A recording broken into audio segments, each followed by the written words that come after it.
Friends, welcome to SME Manufacturers and Exporters Summit, focusing on finance, manufacturing, exports, capital markets, technology, and sustainable growth.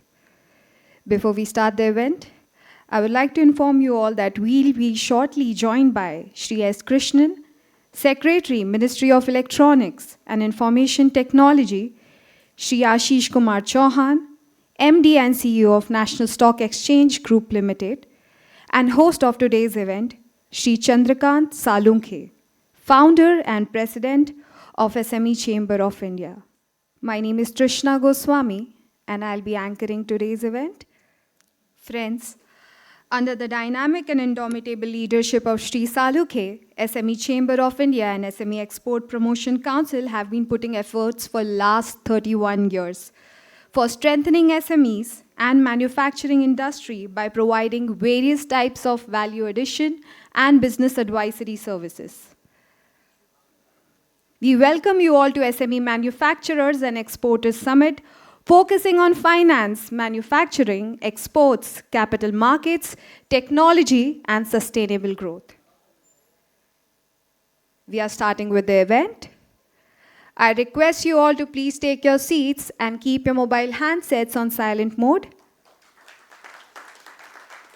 I request Shri S. Krishnan, Secretary, Ministry of Electronics and Information Technology, Shri Ashish Kumar Chauhan, MD and CEO of National Stock Exchange Limited, and host of today's event, Shri Chandrakant Salunkhe, founder and president of SME Chamber of India, to come on the dais. Ladies and gentlemen, please give a huge round of applause for the keynote speakers.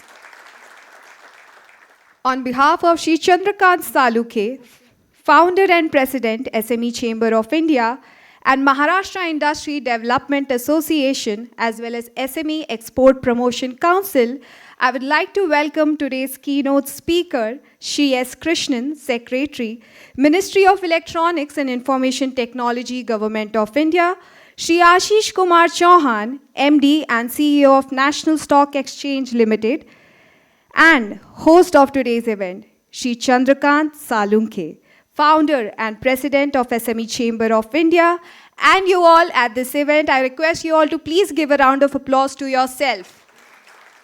Welcome to SME Manufacturers and Exporters Summit, organized by SME Chamber of India, Maharashtra Industry Development Association, as well as SME Export Promotion Council, jointly with National Stock Exchange.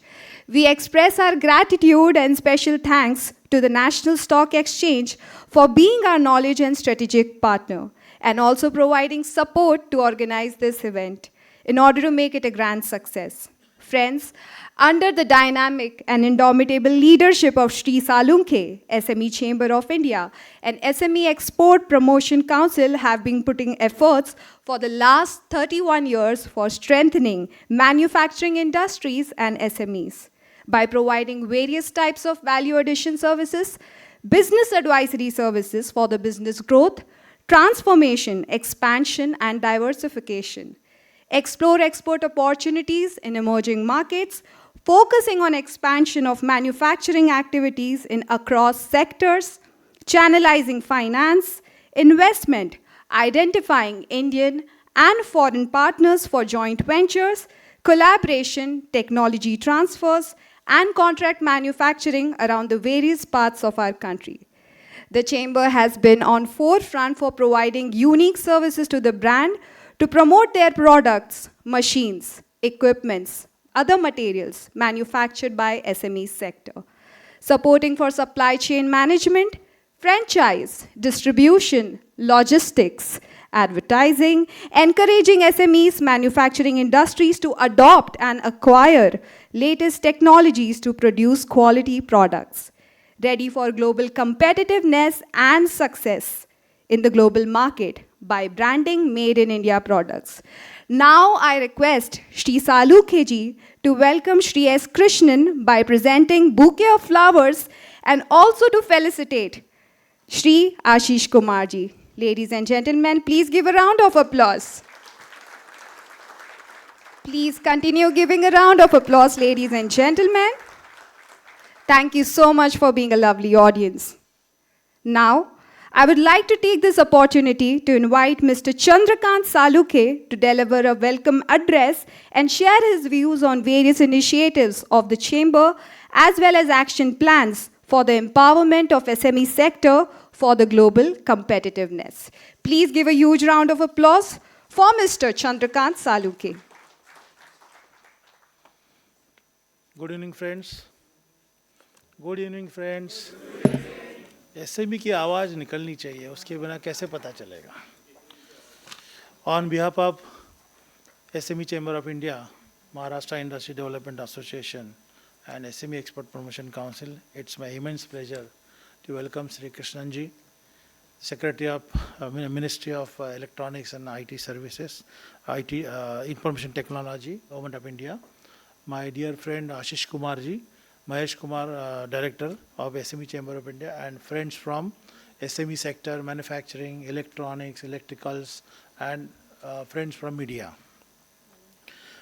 Friends, I took a opportunity since Mr. Krishnan is going to be in Mumbai, and I expressed my views that we should organize a smaller program which will be impactful program for a SME sector, and the message should be given to the SME sector from electronics and IT services, and to create confidence amongst them, when the Vikasit Bharat, when we are marching towards Vikasit Bharat, so MSME sector will playing a very important role. So therefore the SME Chamber of India and SME Export Promotion Council have taken the initiatives to organize this kind of programs. As the anchor said about the SME Chamber, we have taken the many initiatives, many lead in a different segment, different level, that promoting, developing, branding, marketing the product and services of the SME sector at not only in local level but international level. SME sector, they're looking for more on the finance, skill manpower, emerging markets, and especially the incentives and advantages from the government. Government is bringing a lot of schemes, lot of incentives, lot of policies, but that policies or that incentives and advantages, how our SME sector can avail or take benefit of that, then only they can put efforts for employment generation, creating new entrepreneurship, creating new markets, and of course contribution for the economic development of the nation. Mr. Krishnan, we have taken initiative particularly to set up the SME Electronic Product Export Promotion Council, which is giving the very interesting platform. Those companies involved in different sectors, particularly electronics, electricals, and those are into component manufacturing, those are into electrical items manufacturer. And currently we are talking about Digital India, so we have initiated also digital SME platform, which will be giving a lot of inputs for the particularly further growth. Friends, we are sitting in a NSE complex, and you are all aware that NSE has brought the SME stock exchange, and Ashish Kumarji here to speak about what is the benefit of the listing on the SME stock exchange, which is beneficial to the SME sector for further business growth and expansion. Rather, we have pursued this 2008, and then only the 2011 this SME stock exchange started. And the SME stock exchange is very interesting and very important for the SME sector for creating, developing, and initiating the alternative finance. Looking at the current scenario of the industrial park, the Honorable Prime Minister has announced 100 industrial parks, and we are also taken initiative to set up the SME industrial park, where we are giving hand-holding and end-to-end solution to the SME enterprises. Those are looking to set up, those are looking to expand their business activity. And this is the right platform where we can promote, we can connect with the SMEs in a national and international level. Another very interesting point, currently the SME sector is facing problem because the lack of skilled manpower. So NSDC is helping to create a manpower, but that manpower is not meeting the requirement of the SME sector. Another very interesting point, I come to know that recently that lot of SMEs are not prepared for finance, even bank finance. So SME should, adopt very unique consultancy, unique support, and unique advisory services from the various consultant, particularly charter accountant, or those into, investment banking, those are into finance and creating the investment. Because through that only they can, do some expansion. They do some, promotion of their product and services. So friends, I will not take much time, but, I'm thankful to Sri Krishnan and Sri Ashish Kumarji for attending this program, attending this small event. But nevertheless, we have to focus more on production of the electronics, electricals, and medical devices, rather, components, product, and also put efforts for creating the market in India so that we can enter into global market, enter into, global supply chain. This is the point, and this is the right time for particularly for SME sector to get connected with an international market. There are a lot of, SMEs they're looking for a particular expansion, but they are not getting a right hand-holding or support. The SME Chamber of India can support you to connect and develop more connectivity in the national market. So Ashish Kumarji wants to leave early, so I suggest, we can launch our concept, our platform now, so that Ashish Kumarji give a speech and he will leave, because Ashish Kumarji is very important for SME sector particularly, since he has a leadership in the this stock exchange, and he has a visionary person for encouraging a lot of, entrepreneurs, particularly for a global and to go more development and, growth. So thank you very much, Krishnan Sahab, and thank you, Ashish Kumarji, for giving time, and thank you all the friends for attending this event. Thank you very much. Thank you, Sri Salukheji. Sorry. Dear friends, Sri Chandrakant Salukheji has taken initiative to integrate SMEs from the electronic sector to provide them support for business growth, transformation, and innovation. To accomplish this objective, SME Chamber of India and SME Export Promotion Council have initiated an exclusive division, SME Electronic Products Export Promotion Council. Please give a huge round of applause. We take the privilege in the presence of Sri S. Krishnan to launch this platform officially, so that it boosts and gives moral support from his ministry and empowers the electronic sector for the further growth. Dear friends, let us welcome this unique platform dedicated to SME sector. Thank you. Dear friends, I have learned that Mr. Salukhe has taken initiative and advocated for setting up SME Stock Exchange during the tenure of Sri C.B. Bhave, Chairman, Security Exchange Board of India. From 4th February 2008 onwards till the inception of SME platform to enter into capital markets. In this regard, NSE has been on the forefront and provides a SME platform to emerging SMEs for capital market access for the alternative finance for further business growth and expansion. To elaborate on capital market access to the SME sector, I would like to invite Sri Ashish Kumar Chauhanji to deliver his special address on capital market access for alternate finance for the SME sector.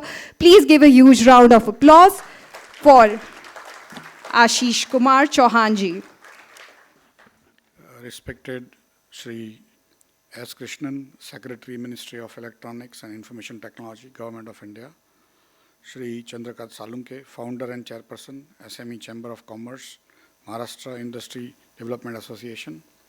Sri Mahesh Salukhe, distinguished guests, ladies and gentlemen, a good afternoon and a warm welcome to all of you at NSE for the SME Manufacturers and Exporters Summit.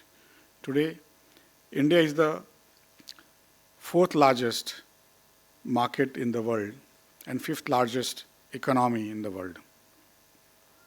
As we are all aware, the SME sector is the backbone of the economy, contributing to 30% of GDP, 46% of exports, and generating more than 15 crore employment opportunities, while facilitating socio-economic growth in the country.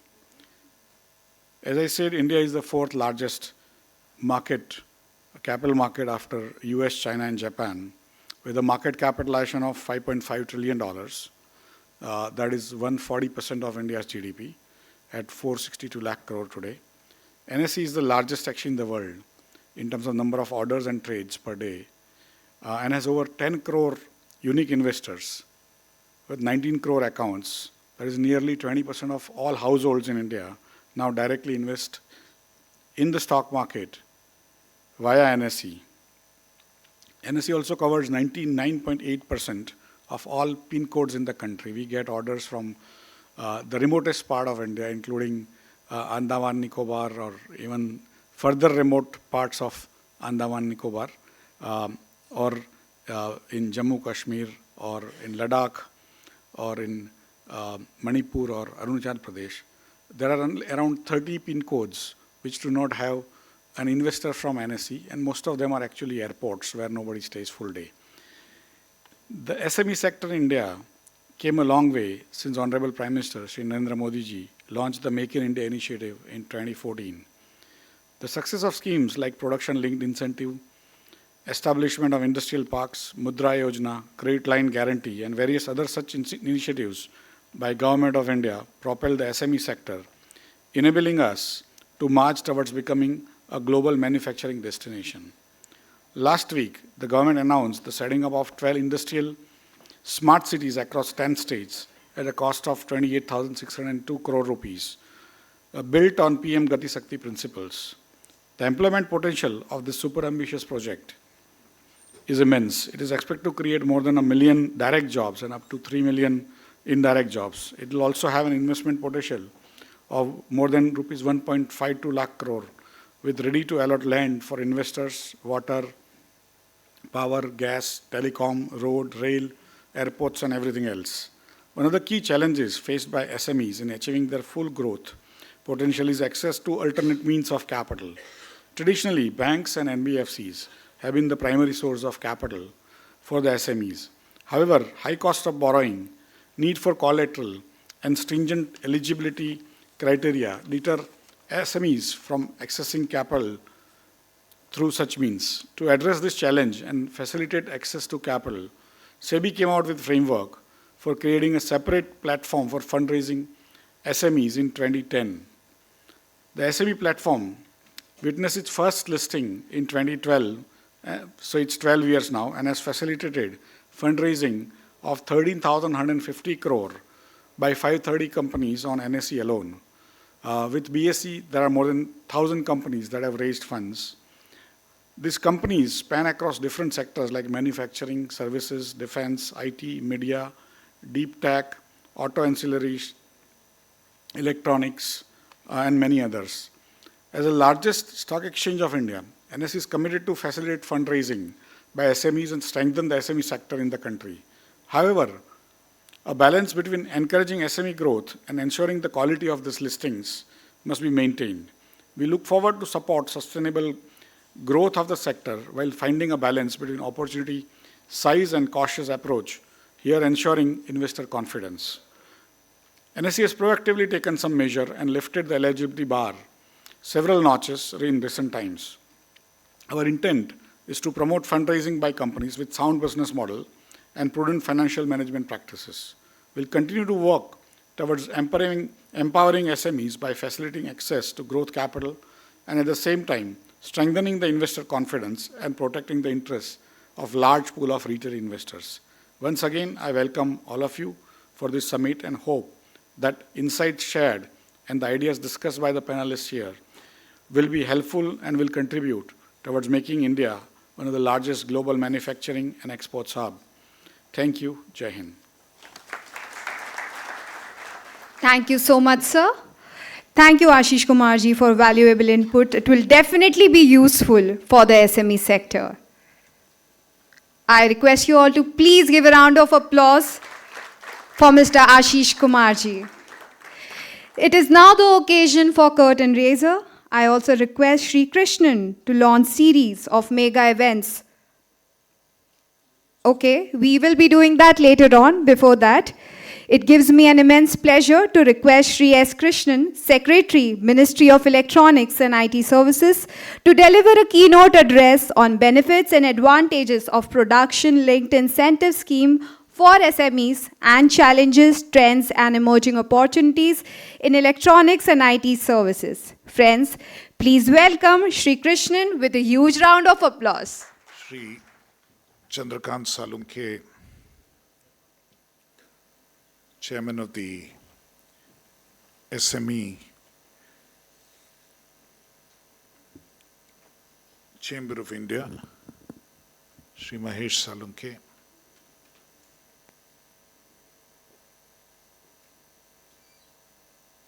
Shri Ashish Chauhan, who was with us till very recently. Ladies and gentlemen,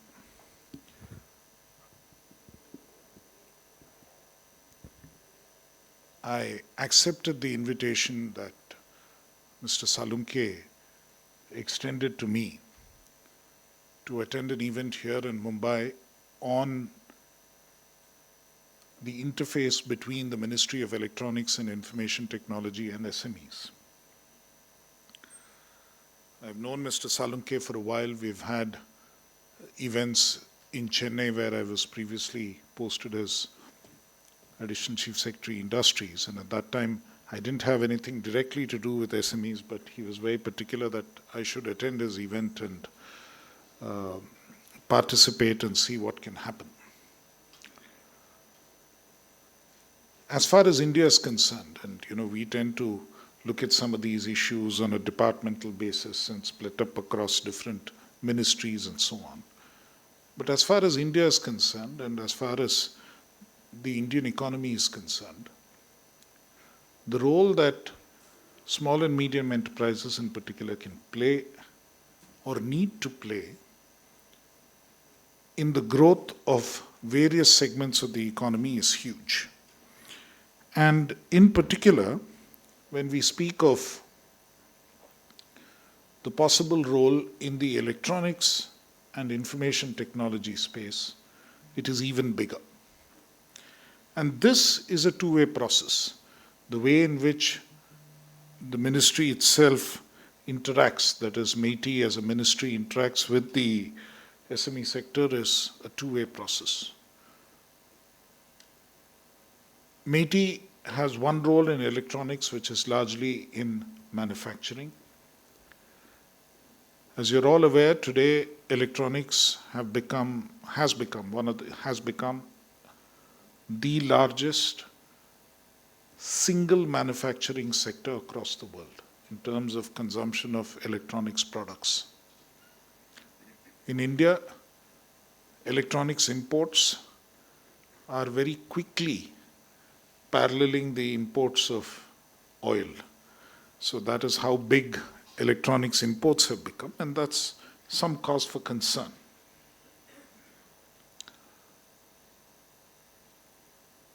India, being the size that it is, as the most populated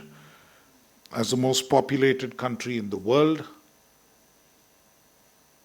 with the size of market where consumption is going to be very high, and where electronics consumption is significant and important, both for growth and for welfare of people. I mean, today, in the last 30 years, there are enough members of this audience who can imagine a time before cell phones came into vogue. And the impact it would have had on our normal lives and the impact that it would have had on the economy itself in terms of rising efficiency, in terms of productivity, has been immense. There are so many businesses we are able to run today far more efficiently thanks to the use of the mobile phone, thanks to that application of a simple technology. And India has really taken a lead there. So clearly, we are a country which needs to have its space in the manufacture of electronics.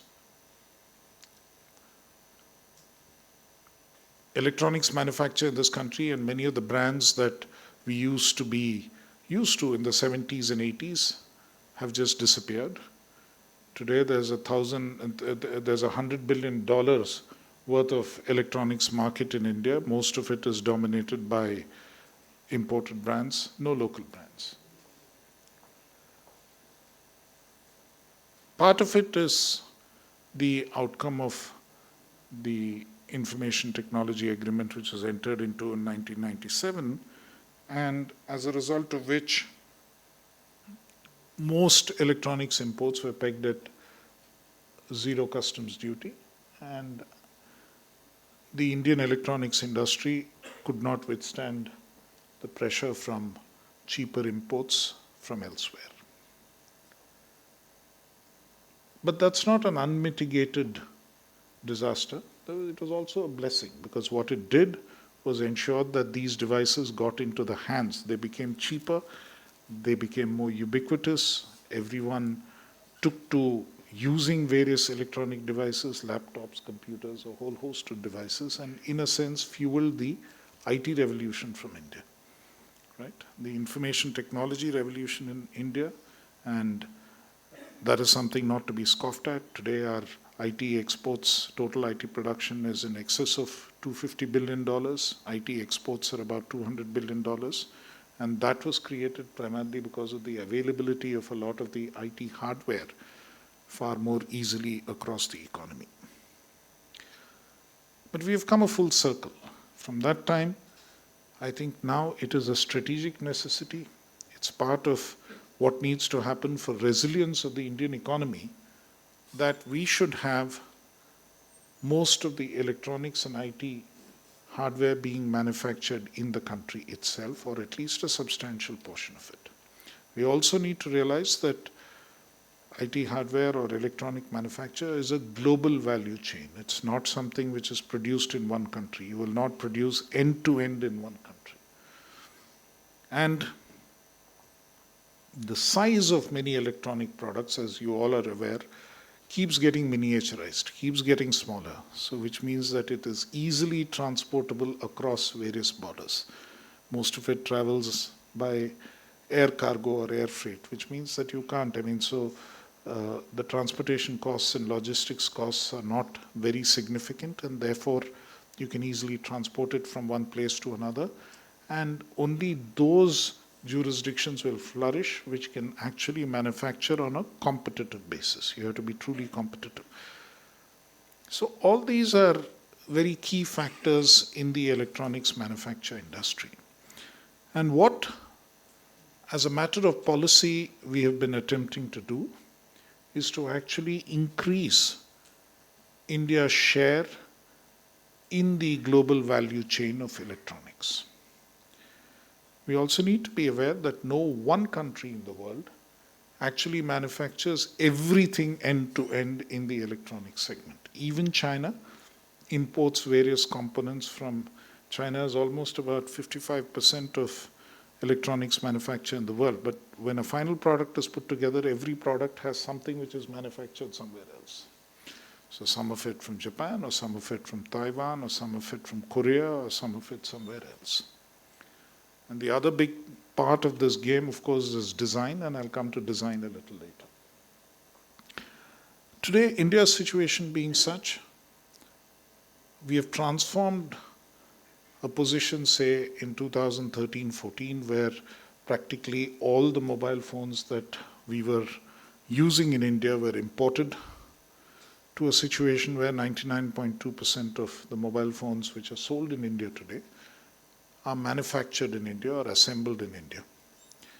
And we assemble about 300 to 320 million mobile phones a year. The total number of mobile phones that are there and in use currently are almost about 1 billion. And so which means, and usually the average life is about 3 years. And we are in a situation where the entire domestic market is saturated with domestic production, which means now we have to become an exporter in order for this industry to grow and survive. But that alone is not important. What happens is, because it's a global value chain, most part of it then gets imported into the country as various parts and is assembled, put together, and that is what happens in terms of the final assembly. So the value addition which takes place in India, say, if you take mobile phones, is about 18 to 20% of the final output.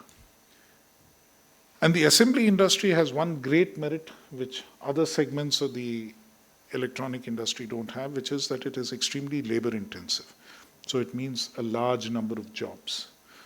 It is scaled and it means a large number of jobs. So most of it is done actually in large industries or large undertakings.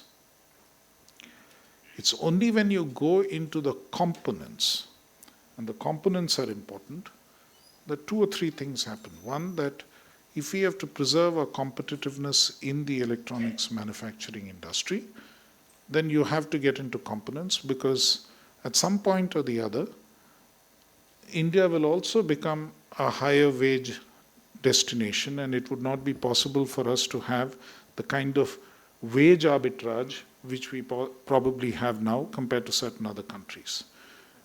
Some country in Africa or somewhere else where there's a younger population could become cheaper. So which then means that we have to preserve competitiveness through other means, and that's another reason why value addition needs to improve.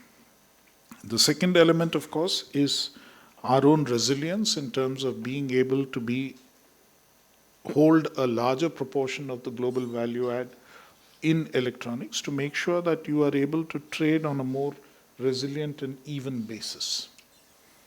And the third benefit, and that's what is really relevant for today's event, is that it's only when we start manufacturing components that SMEs really get into the picture in a much bigger way. And SMEs come into the picture through manufacturing of various components. It could be PCB assemblies, it could be various other forms of mechanical parts, it could be the capacitors, resistors, various other elements of the components which need to be made. And likewise, SMEs also get into it in a big way in the electronic machinery part. That is the machinery, capital machinery that you need for electronics manufacture is another important area where SMEs get into the picture in a big way. And which is why these segments become very important for the resilience of the economy and for the strategic strength of India's economy in the years to come. And these are areas which we really need to focus on. The Minister for Electronics and Information Technology was also quoted in the newspapers yesterday saying that we are going to focus on a new component scheme in electronics. And that is the logic of the component scheme. And the participation of SMEs in electronics is also going up significantly. We have two PLI schemes. There's one PLI which is intended for mobile phones, which has been the most successful PLI scheme amongst the 14 schemes that are being implemented currently as PLIs. And that is largely driven by large companies which put together the mobile phones and so on. And the second PLI is for IT hardware manufacture. And what is interesting in IT hardware manufacture is out of the 27 companies which have joined the PLI, 23 are SMEs. So 23 SME companies are actually part of the IT hardware manufacture scheme. And that, I think, is a very, very heartening feature. And we expect that when we move to an electronic component manufacturing scheme, the number of SMEs which will participate will be significantly larger. And SMEs truly have an opportunity today. I think many of us have seen the journey of SMEs and the way SMEs, there was an incentive in the old days for SMEs to stay small. Because what would happen, SME, first and foremost, you will escape excise duty if your turnover was below a particular limit, right? And then you had reservation of products. So you were always pushed to stay below a limit. In a way, it was as if you were protecting SMEs, but in another way, what you were doing was to actually make sure they stayed small. But the fact that GST has been implemented and the fact that today you don't have reservation of products for SMEs has meant that SMEs can actually think big and grow.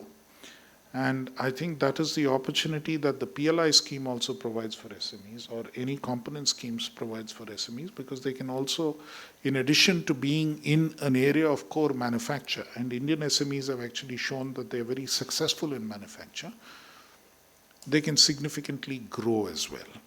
And I think that is the opportunity that PLI offers, alongside the other reforms, structural reforms which have taken place on the taxation side and on the reservation side, giving SMEs in the electronic sector in particular a huge opportunity to grow. And that is what we really look forward to, and that is the way in which we would like to work with the SME sector to see them grow, to actually strengthen India's electronic manufacturing sector, to make sure that India is a much bigger participant in the electronic manufacturing sector. So this is one part of what MeitY does and what MeitY is keenly interested in on the electronics side. There's another way, or there's another significant part of the way in which we work with SMEs, and that is on the information technology side. And there the relationship is again twofold. There are many IT companies today, because service industries are also part of the overall SME fold. There are many IT companies themselves which are SMEs, and many of them, interestingly again, are working in very niche areas. I said I'd come back to this issue of design. And design is a very critical area where SMEs in the IT space play a very significant role, and where we expect them to take it forward. And I mean, just to give you an example of why design is important, if you take this mobile phone, it's an Apple iPhone. If you look at this, probably in the US market, this may cost $1,000. All the value addition that takes place with the import of various parts, and you put the labor onto it and add everything and do it, probably $200, $250. Now, where is the rest of the $700, $800 or $750 going? It's going to the guys who actually designed it. It's going to the company which owns the design, and which is why design becomes so important. Likewise, if you look at the semiconductor industry today, the design of the chip, the design of the intellectual property behind the chip is probably what brings them the largest income. And what is interesting in the Indian context today is that in the semiconductor value chain or ecosystem, India's biggest role is in the design part. 20% of the global workforce which is engaged in semiconductor design is based out of India. You probably don't see it so much in Mumbai, but you certainly see it to some extent in Pune, you certainly see it in Bangalore, you certainly see it in Hyderabad. All the big companies which design chips, a Qualcomm or a Broadcom or a AMD or Intel, they have huge presence there, and most of that human resources working on design. But we are working on design for intellectual property which is not owned in India. So we don't get necessarily all the benefit or the value accruing to Indian companies.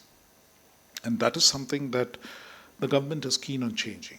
We have a scheme called the Design-Linked Incentive Scheme under the overall India Semiconductor Mission, which is less well known, which fundamentally supports a design company to take up design and to have the intellectual property actually develop in India, and that is a significant chunk. Some of them are startups, many of them are SMEs, because they would have been around for more than 10 years. Sometimes when we want to support startups, we may be doing some disservice to SMEs, because SMEs sometimes have been in existence for more than 10 years. Just because they've been around for more than 10 years, it doesn't mean that you don't give them some of the concessions. So which is why we are keen that under the Design-Linked Incentive Scheme, we continue to support them, even though they've not grown in terms of size. And there's a huge opportunity that SMEs, particularly in the design space and in the space of information technology, have an opportunity, and they need to really grow there. The other way in which information technology assists SMEs, and that's something, again, we want to work much more with SMEs, is the way that emerging technology can transform businesses and enable them to increase productivity, whether it is artificial intelligence, whether it is IoT, many of these applications. There's a huge opportunity in Indian industry to actually retrofit many of the industries. Large industries would be able to do it on their own. But for SMEs, and this is something that MeitY would love to work with, and to some extent we certainly already do, is to actually enable industries to be retrofitted with sensor devices, with devices, IoT devices, which can collect the kind of information, do AI applications, which can, artificial intelligence applications built on all of this information that is collected in order to enhance productivity. Do it on a service basis to many of these industries so that they pay for it as a service instead of having to do it for themselves. And the India AI mission, the India Artificial Intelligence mission, has the provision both to make available compute power, which an effort of this nature will need on a subsidized basis. So that is something where we've already put out our bids to actually harness the compute facility which is available. So that's one part of it. And the second part of it is to provide support to develop applications which can be used across industry.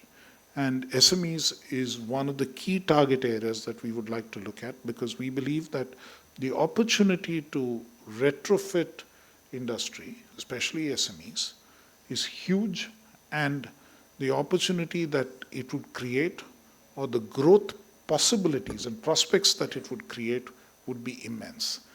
And if that happens, then we would be able to actually support a significant spurt in productivity and growth of SMEs, which could bring down costs, which could enable them to have higher productivity and thereby be significantly more profitable and enable them to grow. I think that is the other way in which we would really like to support SMEs. So these are spaces and areas where I think there is significant collaboration possible, both between MeitY and the ministry which deals with MSMEs in the Government of India. We are already talking to them. I've been in conversation with the Secretary MSME in the Government of India to actually enable this. But we can also directly engage with industry associations and industry bodies like the SME Chamber of India to enable this kind of collaboration to take growth to the next phase. And another area where I think MeitY in particular is very engaged is in industry-academia collaborations. We support a lot of research and development projects across various institutions. IIT Mumbai, IIT Bombay, we have a big program of supporting their research. We have an agency called Sameer, which functions out of Mumbai. We have CMET, which functions out of Pune and at other locations. In many other universities, we keep doing this. Recently, I launched a product in IIT Mumbai, which was basically a sensor intended for the sugar industry. You know, how do you figure out whether the juice is of the consistency to make high quality sugar, which can significantly increase productivity. So those sensors are made as research funded by MeitY. Like that, we can actually fund a lot of research with even MSMEs would require, because the size of research is relatively small. We take on a significantly large proportion of the funding. We expect the industry to contribute with a little amount, not significant, but significant enough for you to realize its value. It's a bit like, you know, the Indian mindset, right? अगर आपको मुफ्त में किसी ने दवाई दे दिया तो उसका कोई असर नहीं पड़ेगा. 10 रुपए दे के इंजेक्शन लगवाएंगे तो उसका असर जरूर पड़ेगा. तो उस हिसाब से if we are willing to pay a little bit for the research effort, and that brings in the involvement of the industry as well, I think that is an open offer I would like to make to many members of the SME Council that if you have a worthwhile research project, because what METI does is actually applied research. We don't do greenfield research from the initial levels. We have a whole team of researchers, and our research budget is not insubstantial. It's about, this year it is 1,200 crores. So it's a fairly substantial budget. We can support a number of projects. And we want to support application-linked projects. We want to support projects which will result in actual upgradation of production processes. So we are quite happy to support a program of that nature as well with members of SMEs in association with academia. And I can assure you also that many SMEs are already involved in this process with CDAC, with CMET, with Samir, with many of the IITs as well. And we'd be very happy to make those matches and make sure that, issues that you may have and problems that you may have or problem statements that you may have are addressed effectively for us to go forward. So there are a number of ways in which Ministry of Electronics and Information Technology is quite happy to work with SMEs, and of course we also do a fairly large entrepreneurship program, fair amount of support to startups, and as part of the AI mission we have almost 1,500 crores to support startups. Independent of that also we have support for startups. So all of these are areas where we are very happy to work with SMEs. So, and across the value chain, we can work with traditional manufacturing SMEs, we can work with SMEs who are in the electronic sector, we can work with SMEs who are in the IT and design space, and we can work with any other SME which wants to apply information technology or emerging technology for their own production process. So let me make this open offer to you today, and I'm very happy that I'm participating in this event. And let me finish with that. The other thing that METI promotes is digital public infrastructure. And I'm very happy that I'm participating in this event in NSE. Sometimes we don't recognize that NSE was probably the first digital public infrastructure that was created for the world by India. I mean, many of you would probably, if you look back on those days, immediately after the old stock market issues and so on, how this became the first electronic way of actually trading, far ahead of what was even available in the US stock markets and so on. I mean, there is a potential, and I think through NSE, India proved to the world, and through the way that this system was built, India proved to the world that we can actually leapfrog. And that is where India has this advantage. When we use technology, we can actually leapfrog and move ahead. And there are many DPIs that we have created, many DPIs that METI has also supported, including the GEM portal, including the ONDC portal, and so on, which have helped MSMEs to a significant extent. And there's no reason why we can't work on another DPI, which will really help the MSME segment as a whole.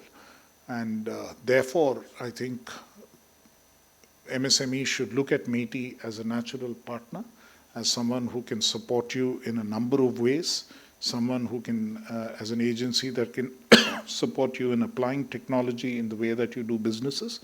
Because I think if you do not apply technology today, and today's reality is that digital technology is a cross-cutting technology. It is not confined to one segment or one sector. It needs to be applied in a range of businesses and across the board. So we can be your natural support system to enable that to happen. And I would only encourage more and more SMEs to embrace technology at some level, embrace electronic manufacture at some level, and come back to us at any point that you need support. Thank you again, once again, for inviting me for this significant occasion, and thank you, Mr. Salunke, for having remembered and hosted this event at fairly short notice. Thank you. Thank you, Mr. Krishnan, for a very energetic talk and, providing, hand-holding and support and confidence rather in the SME sector for, enter into, electronic sector. Rather, those are into in electronic sector, but those are not in electronic sector, definitely listening your speech, because we are going to circulate your views and thoughts on particularly this matter. And they will definitely, come in this foray for a contribution with not only nations building, but empowerment of SME sector, creating new entrepreneurship, employment generation, and of course making marching towards Viksit Bharat to accomplish the Prime Minister's vision for making India as a manufacturing hub for the world. Sir, we have received few questions, particularly from the SME sector, because those are supposed to attend, but those are not, couldn't attend this event. But they had sent me a little bit of questions, which is very insightful. Will give more idea but you have elaborated more on what we expect and what we thought, but very positive way, because हम कहते हैं कि जब government अफसर हमारे industry को हाथ बढ़ाते हैं तो मुझे लगता है इंडस्ट्री और आगे बढ़ती है. So give a big hand on this, because visionary person, the head of the department is giving this kind of insight, definitely will be useful. Sir, we would like to know, what are the unique initiatives and allocation funds of the recent budget for the SME and manufacturing industries for enhancement of the manufacturing activities in the electronic segment, which you have already elaborated, but few things which you must be not focused on that. Can you share some thoughts on this? I think the first and most important thing which the present budget has focused on has primarily been on employment. And I think everyone realizes that what this country requires is employment, and what the budget, the message of the budget really is, how do we grow the number of jobs that we create? Which is why the emphasis has been so much on supporting employment through a variety of means. All the schemes, including the scheme of paying the EPFO contributions, paying for internships, and all of these are intended primarily to boost employment, to make sure that people become more employable, more skilled, and also are able to be absorbed in industry for employment. So all of these schemes are also available to MSMEs in a sense of being a scheme which is available on a concessional basis. The one thing that I have told our electronics associations, and I have directed my officials to sort of encourage them to do, is to avail of the benefits of these schemes, to make sure that overall more support is there for them to grow. So that is one thing. The second thing, which was not announced in the budget, but which is something which my minister announced, was the component scheme. And component scheme is going to be a big thing which will support basically MSMEs. The PLI and other schemes are already, of course, on. And so these are specific areas where I think more emphasis and more support is available. You have launched us today one of the platform, which is initiated by SME Chamber of India and SME Export Promotion Council. It's called SME Electronic Products Export Promotion Council, which is I'm going to integrate the SMEs and the manufacturing industries involved in electronics, electrical sector, as well as those are into putting efforts for the value addition. As you mentioned about particularly design, develop, and improve the productivity, focusing more on the quality productivity. That is an initiative by our chamber and my team. So my another very systematic expectation from the government that how the MeitY can particularly to claim in this 100 industrial park where our SME industries can be set up, particularly for a zone or a particular cluster where SME sector will enhance their manufacturing in the electronic sector. You see, I think there are 2 or 3 things which are very important, including for the component scheme and for electronics manufacture. I already indicated that you have to be export competitive. If government has to support, then tomorrow if you support an industry which is not export competitive, then it makes no sense. It's a wasted subsidy. So it has to be necessarily export competitive, and what you have then, the way you have done it as manufacturers and exporters, I think is the right way of going about it, because you should be able to produce goods which do not require protection, which are competitive globally, and which is something that people in India will be proud to consume, and you are also proud to export. In the old days, we used to have this notion of something called export quality. So now the idea is that people of the country should also be able to buy high quality goods, and that is the way you then export. So why should our consumers be treated as anything other than first rate? So that is, I think you've got the right emphasis that you have to look at manufacturers and exports. The second thing is market conditions change quickly. You have to adapt, and SMEs, and including not just Indian SMEs, in certain cases, even when the suppliers or vendors for these large manufacturers come, and a very large chunk of SME units are basically in this group of vendors. And if you look even at, say, if you look at a country like Taiwan, or if you look at Japan, the strength is built on SMEs. There is one large manufacturer, but he has a large number of vendors who are typically SMEs. All of them, a common demand or a common requirement or request they have is, can you give us facilities which will enable us to come, plug, and start production?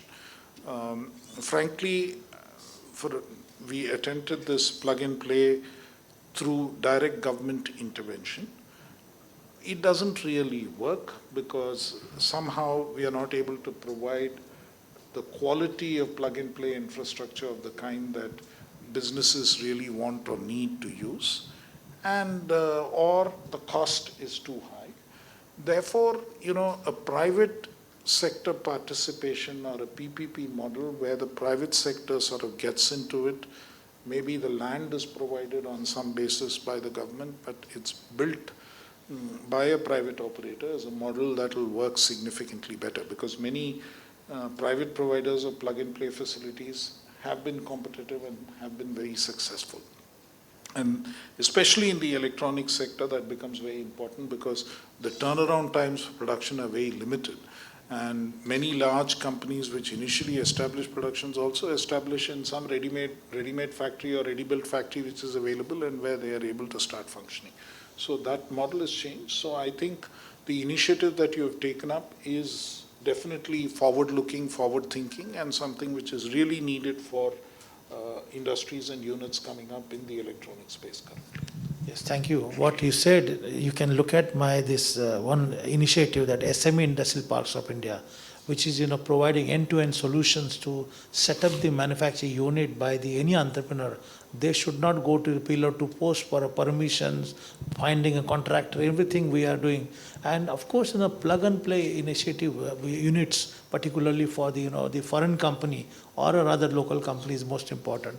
We are also encouraging developing particularly in SME sector, that they should set up the manufacturing unit, either first one or additional one or expansion one, which will be state apart the manufacturing unit, where industry, particularly from the local or maybe global, they are entering to market. They should get the first glance that this is a factory, let us go for a joint venture, let us go for contract manufacturing or technology transfer or investment. That is the initiative we have taken, and of course that is the most important. And I'm very happy that Honorable Prime Minister and Honorable Finance Minister, and especially Mr. Ashwini Vaishnav has announced that putting efforts for the industrial park as well as component manufacturing.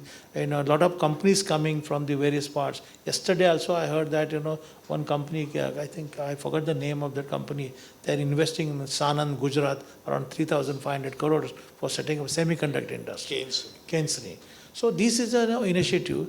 So looking at the expansion of the manufacturing activity, this is a time rather to adopt advanced technology, adapt the global competitiveness, and not only for local market, for the global market they can focus. So another point, Digital India is a platform or initiative taken by the Honorable Prime Minister and your ministry especially. What is your thoughts on digital SME point of view? Because we know in pandemic only we are started Zoom, WebEx, another only a digital way to connect to it, your communication or some other platform. But how the SME sector can transform their ecosystem, particularly digitization and digitalization during this competitive era. What is your thoughts on a digital SME point of view? I think, like I said, digital technologies are cross-cutting technologies, and we expect them to be adopted across various sectors, and SMEs also have to adopt them. mean, I think you don't really have an option. It's a compulsion, and you can adopt them to do various things. I mean, whatever are SME's requirements, you're looking at marketing, then, like the GEM portal and ONDC, they support you in the marketing space. You're looking at finance. One of the big problems that you have with financing today is the fact that, it is, especially for SMEs, since you do not have enough information about what the businesses are doing. Only if there's adequate financial and transactional information available, then it's easier for banks and others to appraise loans, appraise projects, and lend. So there is another space where fintech-based solutions are very essential. Technology-based solutions become very important. Infrastructure, identifying where the facilities are available, identifying which are the locations where land, water, electricity, power, all of those requirements are available. That is something which, again, technology can help you solve. So clearly, I think that's, technology-based or digital SME is an idea whose time has come and which needs to be built on in a comprehensive way. And like I was mentioning, it could actually be a digital public infrastructure which MeitY can support the building of. Thank you. Currently, very big way, a lot of foreign companies are setting up their GCC, Global Capabilities Centers in India. And I observed that many entrepreneurs started, worry about, particularly for future, that all manpower, a skilled manpower, a highly skilled manpower will be adopted by the GCC centers. And then how the Indian industries, particularly SMEs, will face a problem in the future. What is your thoughts on this? What is the message to the SME sector and particular industry? They will face a lack of employment, particularly availability for them.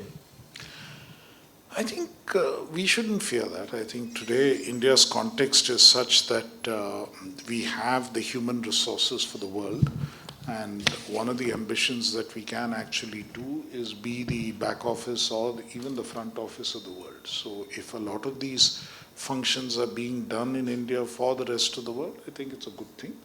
It has a number of other benefits. Number one, that our youth find better quality jobs, their aspirations go up. These jobs they're finding in India itself instead of having to go abroad and do it. And their presence here, their levels of consumption going up, will support economic activity to a significant extent.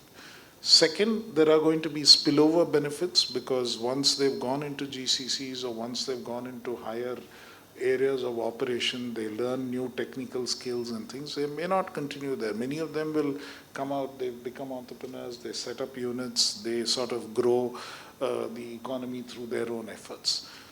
Third, I think it just ensures that we just have to focus on training more people, skilling more people, and making sure that more people are available. Higher quality or higher value-added jobs for our students, for our youth, is something we should welcome, regardless of who the employer is. Thank you. So I just want to add one thing. See, they are putting the contract to hire clause. Okay, and that is killing contract to hire clause. Okay. Okay, and that is killing our SME sector. Basically, they are teaching them, they are training them, and these companies are taking them immediately. They are putting a contract to hire clause. Samir, you want to say something on that? I will come back to you that. Sure. See, this is very interesting. Should not fear by the SME sector, but as you mentioned in your speech, that I think we can have today's one very important takeaway, that develop, design, and diversify. Then only the SME sector can survive, can to proceed in a further growth, and of course to contribute for the nation building. So I would like to open the the session for the question answer. Mr. Jabuk, or you can say. Yeah, thank you. It was heartening to hear that design is important and SMEs are playing a very big role. We are a design as a service SME, providing design services to IT services companies and GCCs for a very long time. Now, just expanding on Salunke sir's question, the GCCs that we are working on, right? There are 1,600 GCCs today, and there is a huge talent war going on. And large companies actually attract talent by the brand name, infrastructure, paying more salaries, and we can't, right? On top of it, what sir was mentioning is contract to hire or right to hire clauses that are signed with SMEs.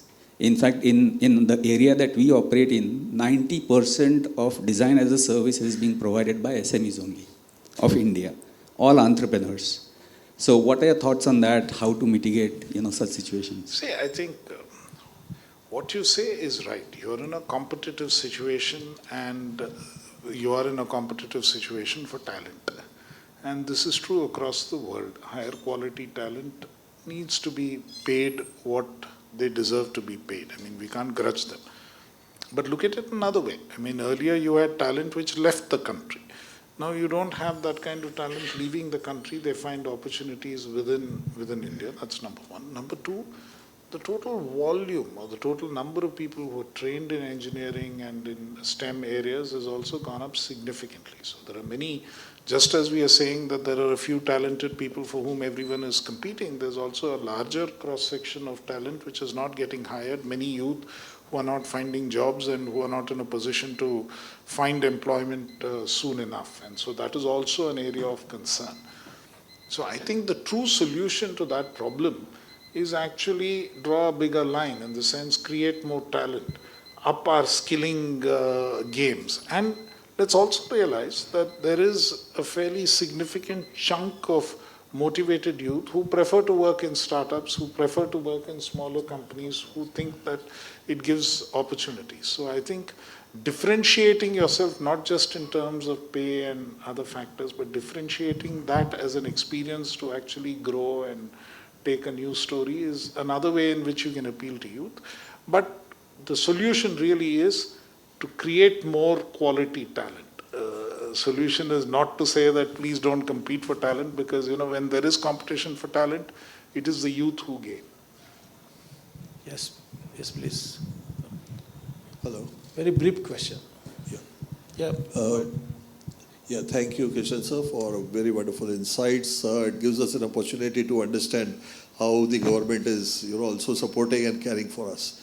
We are into the manufacturing space of high-tech technology products, and our concern, I would like to share, is that when we, after all the hard work, we come up with some, ideas with some prototype and all, and after that we go for patent. Indian patent is not that highly valuable, and our consultant, the first thing, in spite of being an Indian consultant, he would advise us that better go for the US and the German and Switzerland patenting, because once a product is being patented here, in next 1 hour itself, the other guy sitting on the other side of the country, he would copy the same idea and do the patent in his country. And then we can't go to sell our own product into that country because it's patented by somebody else. So there is a value proposition in the Indian patent, if that could, if you could highlight on that part. Sure. And share the concern, please. Thank you. I think it's a very good question, and it's an issue which the government is also seriously engaged with. There are two parts to this. One part is how do you raise the value of the Indian patent? I mean, I'm not going into the other elements of patents, and many companies who have overseas patents also then apply for Indian patents. One way in which we want to do this is to actually, especially in areas of technology, is to influence the setting of standards themselves. Set standards in India in such a way that, they meet global standards, or they are better than global standards, or they are acceptable to global standards. That, we believe, is an important way in which Indian technology companies, technical companies can actually participate in the global markets and can also participate in the Indian market. Let me just give you one example. When 2G and 3G technology was prominent in the telecom sector, no Indian company was part of that. But MeitY funded a big project in IIT Mumbai, Bombay and IIT Madras to actually support the creation of 5G and 6G standards. And so when 5G standards came up, there was a specific standard which is meant for the Indian circumstance. It's called 5GI, and a fair amount of technical work went into ensuring that that support was available. And eventually, because of that, Indian companies were able to actually get into that space and they were able to get the intellectual property. So that is one approach. The second and faster approach that we are supporting, many state governments are supporting, because in the research and development policy in the government of Tamil Nadu, which I had a role in putting together, what we actually did was to support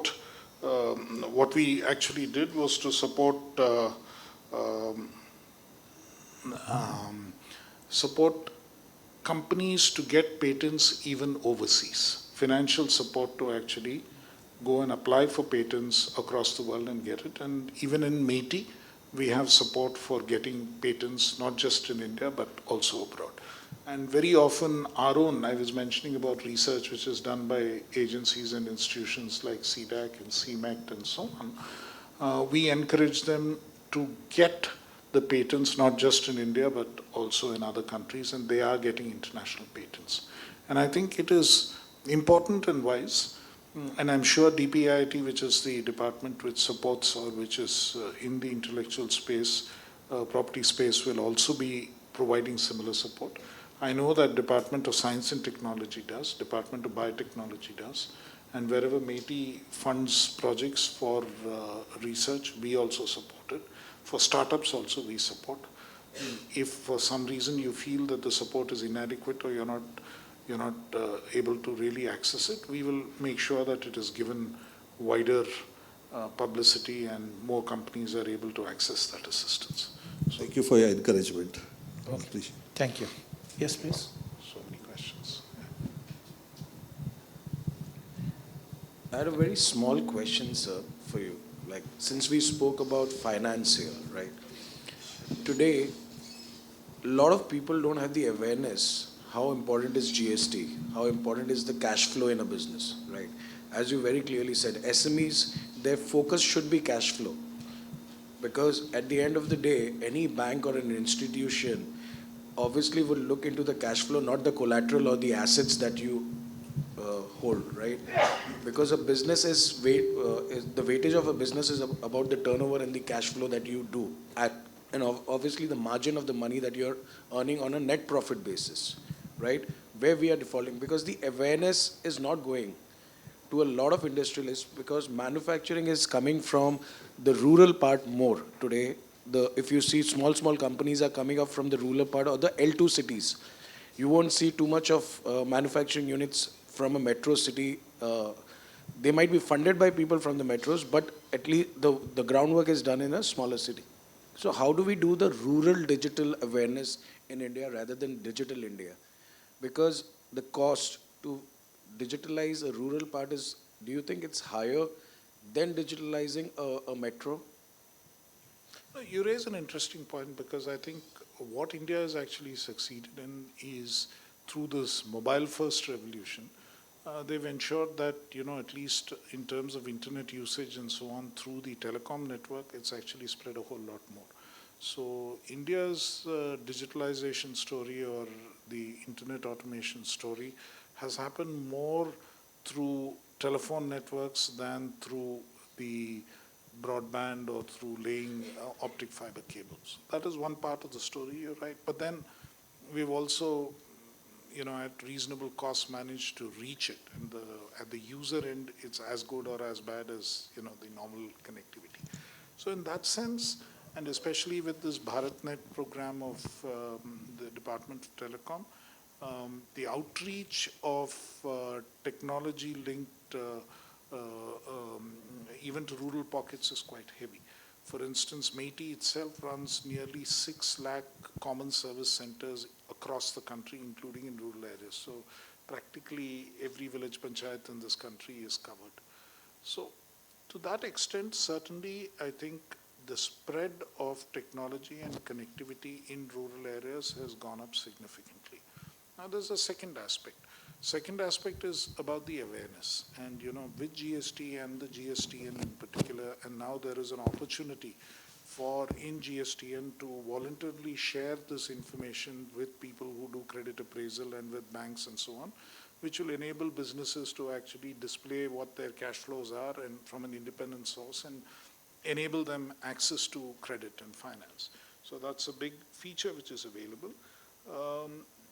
If you believe that the awareness of this feature is limited, and there's no reason why I can understand that, generally our mindset has been to hide turnover or keep it from the eyes of the taxman, but now you can't do it anymore, so it's in the public, it's under view, and therefore, if you intelligently share it with the relevant people, then it would benefit you. I think if the awareness, if it changes, I think it'll make a significant difference. I've been Commissioner Commercial Taxes also, so I can understand what you're saying. And so I think, yes, a certain amount of effort in sort of building awareness among smaller businesses will certainly help, yes. Yeah, it is, still is, yes. Certainly. And I think, the other thing you should not underrate is that awareness in rural areas now is as much as it is. I mean, they see the same YouTube videos and they see the same everything on the internet. So business with a cash flow like a mobile with the internet. Yes, please. Yes, thank you so much. So I'm Yuvraj Chide, founder and director of an IT company. We are a young startup, and I can say that I've availed most of the benefits that Government of India had for us, be it with regards to AT-ISE certification, be it with regards to patents. So my question is in extension to what the gentleman already asked. So we have a patent published. We also have the recognition under the Patent Cooperation Treaty, under which our patents which are patented in India are recognized in more than 160 odd countries with not much an expense. So that was something really nice. But from an IT standpoint, as per Indian policy, only software-based patents are not allowed. And what we have observed was companies like Facebook, Uber, and so on have made software-based patents and have also got themselves patented in India, while companies like us who are developing intellectual properties which can go global are not able to secure our own interests. So are you also focusing on rethinking the policy in general of giving this a platform? We are aware that there are some issues on, the patenting and the way that the Indian patenting is done, and the way that some companies, I mean, it's not just on, there are these issues not just with companies like Facebook or Meta or something, but also with, what the kind of software that goes into mobile phones and various other things. This is a subject which is currently under discussion between the DPIIT, the Ministry of Commerce and Industry, which controls patenting, and MeitY. So we have taken it up with them. We are aware of these issues. I can't promise that everything will get solved at one go, but we are working on those. And thanks for that input. It'll reinvigorate our efforts to see that it gets resolved. Thank you. Yes, please. Thank you so much, Mr. Solanki, for arranging this lovely event, in fact. Secretary Saab, it's really a pleasure listening you. My point, very straightforward from the SME perspective, I would like to ask, you have mentioned that in the top 14, the PLI schemes, electronics, and it has a very important contribution. Out of 26, 23 are the SMEs. But sir, we are in this very hall, we have even more than, I think, 30, 40 SMEs. Can we expect this number to grow 10x within the electronics space? Because this is when I'm sure government has that particular mandate and the willingness. But as a policy maker, what are the common parameters you miss in the applications, which comes to the office? I'm sure there must be hundreds of applications every day. or maybe every week.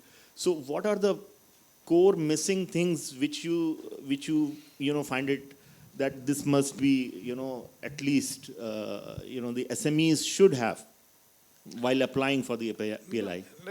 On PLI, let me frankly sort of tell you that the number of applications, we did an interesting thing. You see, normally my ministry cuts off the number of applications based on the amount of budget there is. On some basis, they arbitrarily cut it off.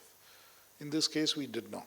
So we accommodated a few more because on the assumption that ultimately the entire money doesn't get absorbed because somewhere somebody falls by the wayside. So we went up to about 125, 130% of the allocation, saying that we believe that later in this process we'd be able to accommodate. That was one part of it. But only 2 applications did not meet the requirements. So I don't think it's fair to say that the applications did not get included because they may fall by the wayside for 2 reasons. One, there may be something wrong with the application. There were only 2 out of the 20 odd who had not met the basic norms which were supposed to be met, the conditions. The second part is that we don't have enough money to take care of all the applications. That we did some flexing to make sure that we accommodated all the applications. Because normally what they do is, if there is 5,000 crore, you take exactly 5,000 crore worth of applications. But, business is business. Somebody doesn't produce, in some year something happens. So we consciously decided we'll accommodate more so that we are able to later on achieve our target without too much of an issue. So. Thank you, sir. The one point which I would like to mention here, with the schemes like PLI scheme and manufacturing-driven scheme, one, India is actually gaining on one area immensely. What we have witnessed in last 30 years, we have witnessed a lot of entrepreneurs, business owners turning into traders. And with these schemes and the right implementation and with the leadership like yours, I'm sure that there will be good conversion of trading to actually creating something and selling. Thank you. Thank you. Yes, please. Last question. The 2, okay, 1 and 2. Yeah.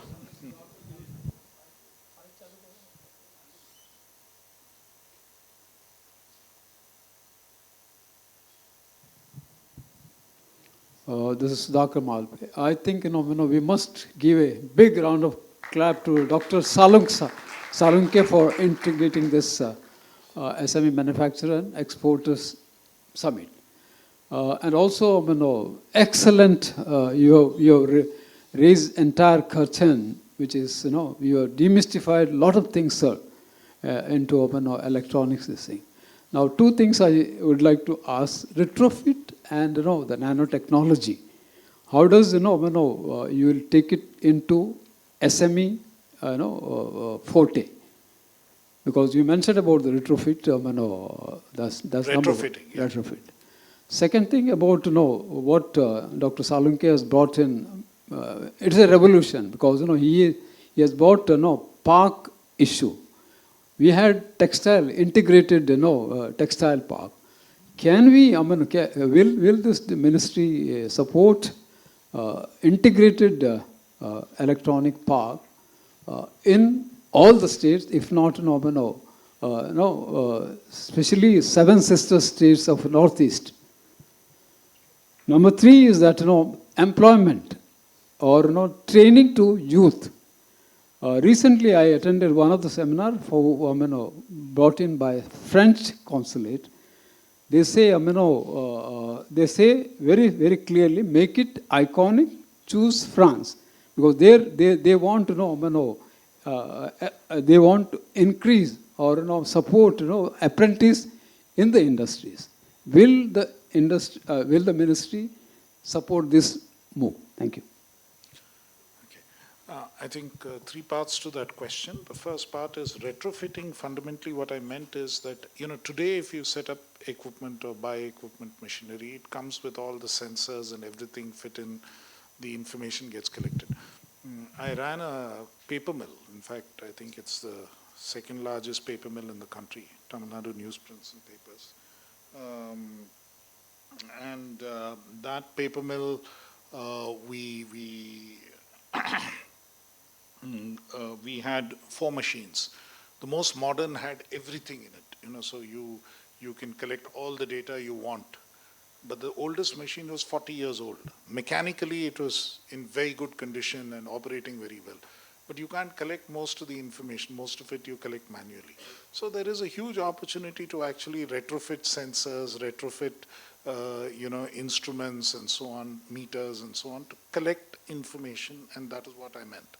That, so that becomes the basis for IoT applications, that becomes the basis for AI machine learning applications. So retrofitting is a huge opportunity. Nanotechnology is something which we are doing on an ongoing basis. In fact, one of the centers for nanotechnology which we first set up, which MeitY first set up, is in IIT Bombay campus. And they've worked with a lot of startups. They've worked also, and it's a very interesting example. It's the Indian Nanotechnology Users Forum. We had an event, I think, a few weeks ago in IIT Bombay, and we had people from all over the country. It's there in Indian Institute of Science and 6 other IITs, including IIT Bombay. So the big strength of that program is we have an outreach to other engineering colleges and institutions around the place. So nearly about 300, 400 colleges across the country have been supported through this INUP program, which we are continuing to operate using, because there's a clean room. You can actually you can conduct experiments on designing a chip, and you can actually manufacture a chip. You can see it go through that entire process. That's something we are able to do, and there's been a fair amount of work which has happened there.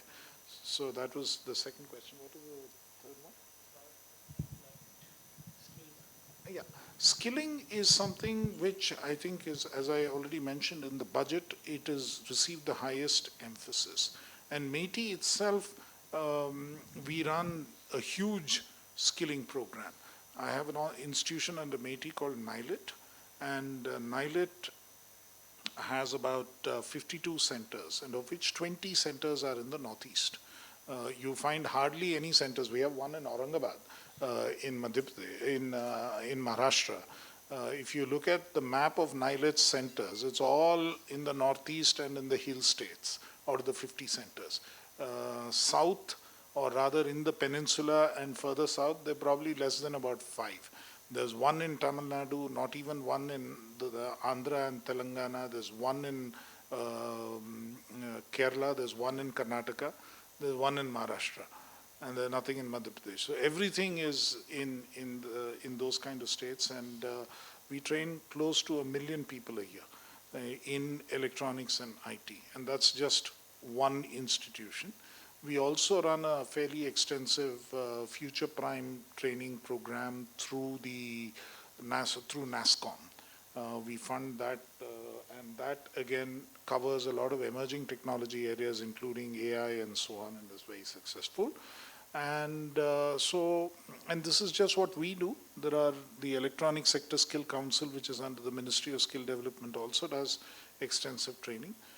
There's a fair amount of emphasis on skilling and training, but if there are gaps, we are very happy to cover, especially between what industry needs and what academia is currently providing.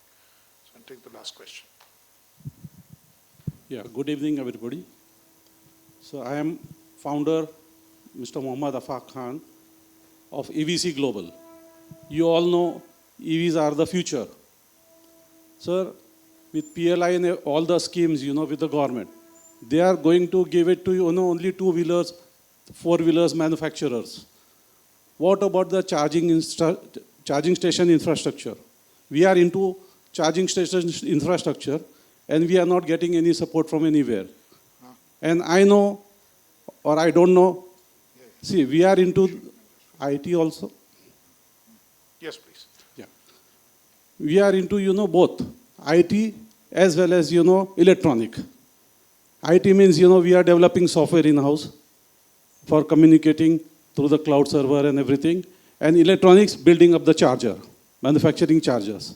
So without charger, EV adoptions are not going to be much. And still people are skeptical for, transitioning from fossil fuel to the electronics, means electrical vehicles. So, sir, whether there is an opportunity with MITI for us to get some support, some financial support or some other support for setting up a nice SME, which will give the jobs to, near about 500,000 people, according to our guess. It is, 30 billion plus, So please. Yeah, Thank you. I think yes, EVs and what happens with EVs is important, and likewise how the charging infrastructure gets established is also important. Thus far, our understanding was that charging infrastructure, the main challenge was identifying locations where it could be set up and in the manner in which it is supported, and also standardization was a big challenge. The actual manufacture of the equipment, and because it was assumed that the marketing will take place based on what was required. You see, the entire EV ecosystem is supported by the Department of Heavy Industry, and our role in that is directly a little limited. But I will take your feedback to my colleague in the Department of Heavy Industry to see whether there is something which they can think of to support how the charging infrastructure works. But having said that, I just want to point out to you that recently I inaugurated in Trivandrum, in CDAC Trivandrum, a facility that we have under a program called NAMPET, which is a research program fundamentally for power electronics. So multiple kinds of chargers. So we support the technology development of chargers, and if you would like to, if there are any technology developments you want done for your program, then CDAC is a good agency to reach out to. And CDAC also has an innovation center. STPI in Pune has an innovation center which works primarily on EVs and various EV support mechanisms. So if there's any research or anything there that you require funding to enhance the performance of what you're making, the technology support is something that MITI can certainly offer through our multiple institutions, including for charging equipment, because we have done that. A PLI or a similar financial support for EV chargers is something that we don't run right now as MITI, but we can speak to the concerned department. Thank you. Thank you, sir. Thank you very much.